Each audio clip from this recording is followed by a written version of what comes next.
चतुर्महाभूत और अस्तित्व का महाचक्र, न जन्म न मृत्यु न मलिन न शुद्ध न वृद्धि न ह्रास। प्रिय श्रोताओं, पिछली कड़ी में हमने समझा कि समस्त धर्म शून्य स्वरूप हैं।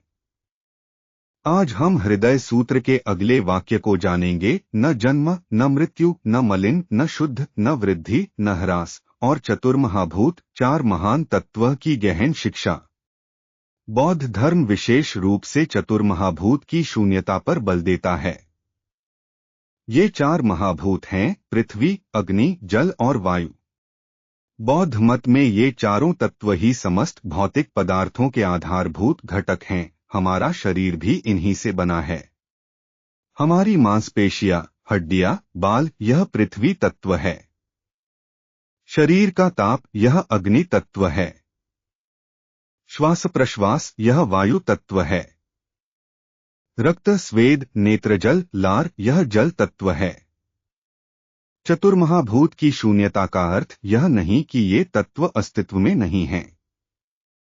अर्थ यह है, ये चारों तत्व जब मिलकर किसी वस्तु का निर्माण करते हैं तो वह संयोग अनंत काल तक नहीं रह सकता। एक समय के बाद वह संयोग बिखर जाता है, वस्तु उस रूप में समाप्त हो जाती है, किंतु तत्व नष्ट नहीं होते, वे पुनः एकत्र होकर नई वस्तु का निर्माण करते हैं। यह अनंत चक्र है। न जन्म न मृत्यु, जो तत्व हैं वे न जन्मते हैं न मरते हैं, केवल उनके संयोग और वियोग होते हैं। न मलिन न शुद्ध, ये मूल तत्व किसी भी संयोग से मलिन नहीं होते और उन्हें शुद्ध करने की आवश्यकता भी नहीं। न वृद्धि न ह्रास, ये तत्व न बढ़ते हैं न घटते हैं। ब्रह्मांड में उनकी कुल मात्रा सदा समान रहती है। भारतीय परंपरा से तुलना।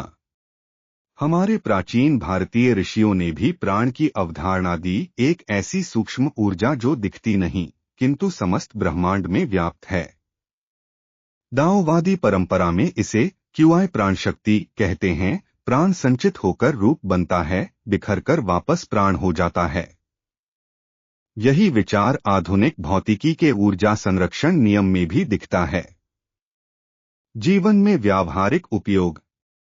यह ज्ञान हमें समस्त ब्रह्मांड को एक विशाल दृष्टि से देखने में सहायता करता है। तारों का जन्म और विनाश, आकाशगंगाओं का उदय और अस्त और हमारे दैनिक जीवन की छोटी बड़ी घटनाएं सब एक ही सिद्धांत का पालन करती हैं।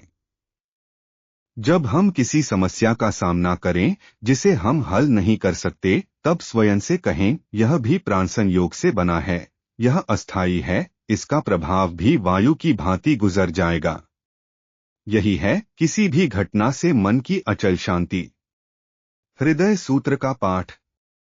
अनेक साधकों ने अनुभव साझा किया है, जब वे किसी कठिनाई में होते हैं और हृदय सूत्र का पाठ करते हैं तो बार बार पाठ करने पर एक अनूठी शांति उतरने लगती है।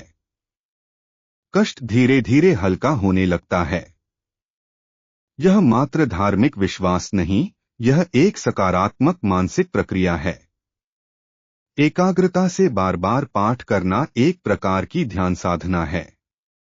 अगली कड़ी में हम शून्यता में कोई निश्चित रूप नहीं, इस वाक्य का गहन विश्लेषण करेंगे और जानेंगे कि हमारी धारणाएं किस प्रकार हमें बाधित करती हैं। हमारे साथ बने रहिए। धन्यवाद।